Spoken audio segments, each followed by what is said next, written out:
I'm here to give you a brief primer into Asana. The things I'm going to cover are basically introducing you to the prompts and alerts that you're going to get through your email, and then I'm going to show you how to log on and how to complete tasks. The general idea of the Asana program is that it's going to give us a comprehensive way to track each case so that no matter who you are, what role you play, and where you access or interact with the YAD-C crew around the IBAT project, that you'll be able to have a good sense about where your case is and your relation to other tasks that are due for that case. I think this really helps when we have such a kind of a dispersed network. So let's just start with what you might see in terms of your email and the first contact you get in terms of alerts.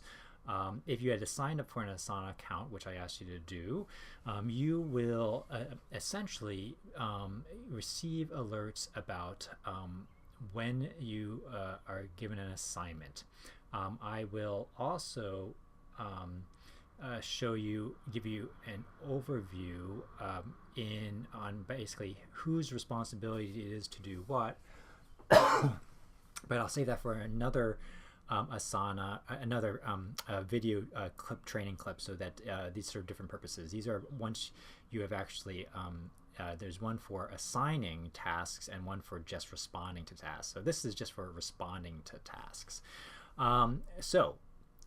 The first time you'll get an alert, it will look like something like this. There are several different types of alerts that Asana will send you. Some are kind of warning signs, like from Asana, it'll say you have 5 tasks due, and it will start to remind you as it approaches if there are deadlines. You have 3 tasks due today. You have a task due tomorrow. You have a task due today. Now, certainly when you see the task due today, that's when you definitely want to open it up. And if you open up that email or look at the email, it should show you exactly which task you are responsible for and for what case you're responsible, what that task is connected to. So it should be very clear. There's another kind of, these are the tasks that will appear particularly if they have deadlines. So if there's a deadline associated with your task, you will get a notification from Asana on that day to complete this task. There's another kind of alert that you will get, and that's the ones that come directly from a person. Asana will automatically send them out, but they will look like they have come from a person. So for example, there's some where if Denise had sent, if there's a task that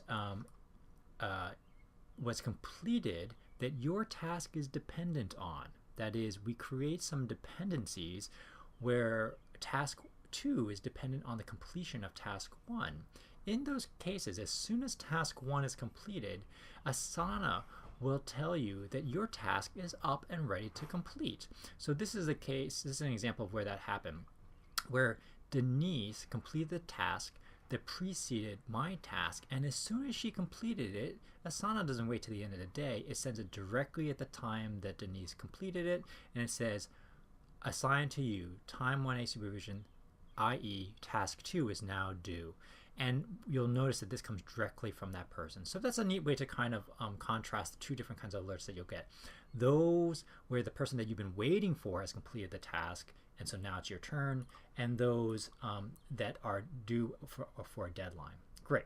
So now that you have it, I see that you can actually go directly to the link, which is nice. So you can just click that link on whatever task is due to you, and you can sign in. So I'm going to sign in here, blah, blah, blah, blah. Okay, you sign in, and the first screen that you'll see is a My Tasks dashboard.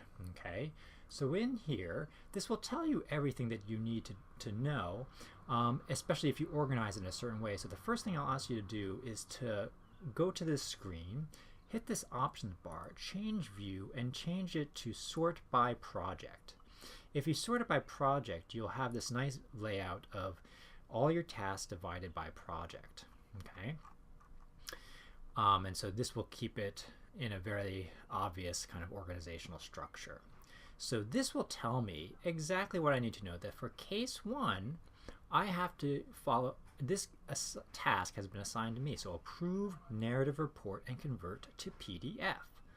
Great. So I could just go and say, I know case 1 and I know where the narrative reports are held, and I'll go and review that and complete it, right? And when you're ready to do so, you could just complete the task first and then click on this button and it will be marked as complete. But what I'm going to ask you to do is to not just do it this easy way, because that's our style, but when you see a task assigned for a particular case, go to the project on the left hand side and actually click on the project. So if we click on the project, I want this to serve as a double check, right? That in addition to my duty being up and due, i.e. approve narrative report and convert to PDF, I want to double check that all the other previous steps have been completed, right? And because you'll notice that this isn't perfect, right? We've set up some deadlines and some dependencies that tell us things are due, but it's impossible to make it completely fail-safe. So what I notice here is that my job, approve narrative report and convert to PDF, is dependent on this project, this task being completed, but it hasn't been completed. See, I notice that the edit narrative report and tell therapist supervisor is done has not been completed by Denise. The reason why I was notified was because the other one that it's dependent on, this one from Sarah, was completed. So that means that Denise still has to complete her edits to the narrative report. So I will not go to the file and approve it and convert to PDF because I would be skipping over this step. So that's why I just ask that when you first start off in My Tasks and you see this task, go to the actual project and check. And just like for this next one, case 34, I have these two duties that I have to do, right? But I will go to the case, I will check to make sure it's been done. So here, there's some tasks that have not been done. It seems like the reminder call was not done by the time 1B. The behavioral assessment was not done. Here, a couple of other steps were not done, but I know that I'm not dependent on this task. But it looks like my first task, BC,